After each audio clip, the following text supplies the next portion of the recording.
Hi there, I'm Scott Lowe with ActualTech Media. I'm here today with Emilio Billi, who is the CTO of A3Cube. Emilio, thank you for having us here today. Thank you to you and for your time. And so we're here to talk about why A3Cube exists, what business problems and technology problems it's trying to solve. Well, so A3Cube was born for a precise idea in mind, to solve a precise problem. So how to converge storage and computation, but not only traditional computation, also modern computation with accelerator into a single distributed global, very well optimized systems. So to combine different technology to work together as they were a single, fully optimized ecosystem. So we have in mind four precise applications that are big data analytics, high-performance computing, machine learning, and artificial intelligence. You can see that they can appear as four different things, but actually they are part of the same picture. So all these applications are related to data analysis and data access. Because today the value of data is what push high-performance computing, machine learning, and artificial intelligence to be the leader of the market. Yeah, people are looking for faster, more real-time access to their data than they could ever get before. They don't want to have to wait for it to get crunched for weeks and weeks and weeks before they can actually make use of it. Yes, and the reason is because storage is not anymore a repository for a data that you can access when you need. Now storage is a place where you put your data and where you have to access to the data as fast as you can to extract the value from the data in real time. To take a decision from the data that you collect from thousands of sensors today, you have to access to this data in the same way in the past you have to computing complex equation into the CPUs. So data is not anymore, and storage is not anymore something that is just a repository. It's an active part of the problem.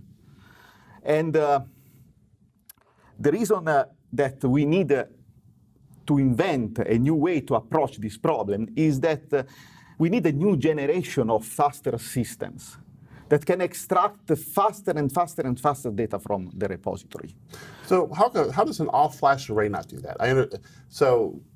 I understand A3Cube has some underlying technologies that all-flash doesn't even solve for. Yes, because if you imagine flash is a piece of the technology, so it permits to access from an application point of view the data as fast as it can. But today, applications are not anymore related to a single server. So the era of the single server is gone. Today, who write application that span or scale across thousands of nodes. So this problem to access the data independently where the data are is not anymore a problem inside a single server. It's a problem that is distributed across 10, 100, or 1,000 servers, making this problem extremely difficult to solve in an efficient way. For example, if you have a centralized repository and all the 1,000 servers want to access in the same time of this repository, you have an enormous amount of traffic.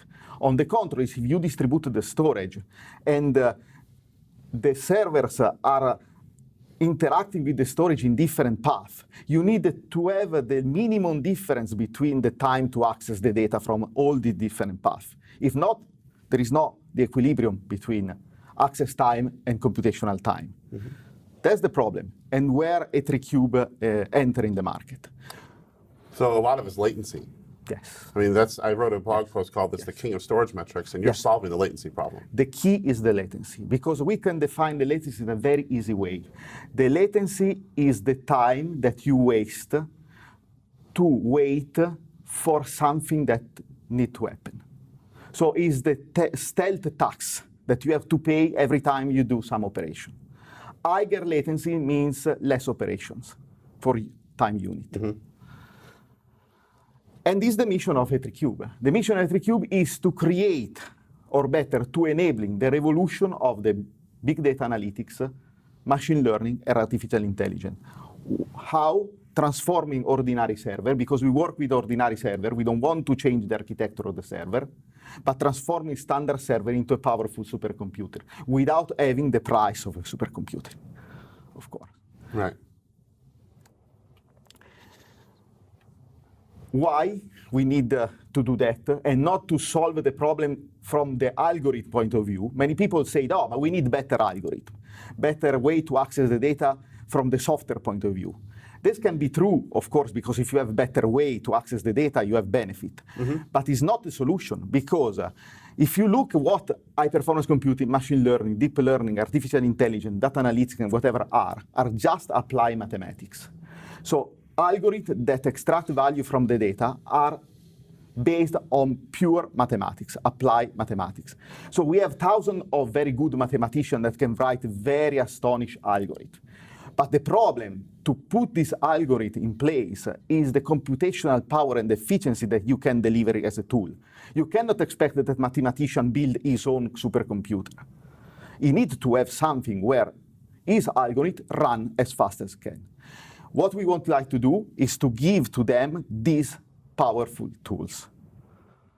So it seems like, to sort of recap, we're looking at storage differently today. A lot of organizations used to look at storage as just basically a bucket. And eventually we come back with a scoop, we take some water out and go drink it. Now we're actually trying to drink from the fire hose. Yeah. And the problem there is that the traditional storage doesn't allow us to do that as well because they're not tightly coupled enough. There's a lot of latency between servers and storage, and you're trying to drive latency out of the equation so that we can drink from that fire hose without overwhelming the servers and while it also enabling us to get the information that we're looking for. Absolutely. This is the key, to find a way to have a better storage architecture that fit the architecture of the problem. So is a step forward from the past. Very good. So, and to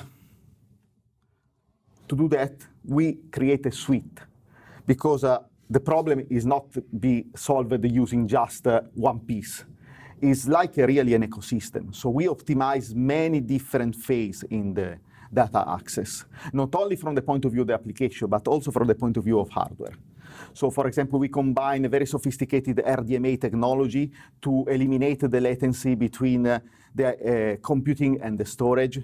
But we are able to balance the resources across the computation to distribute in the best way the computation very close where the data is.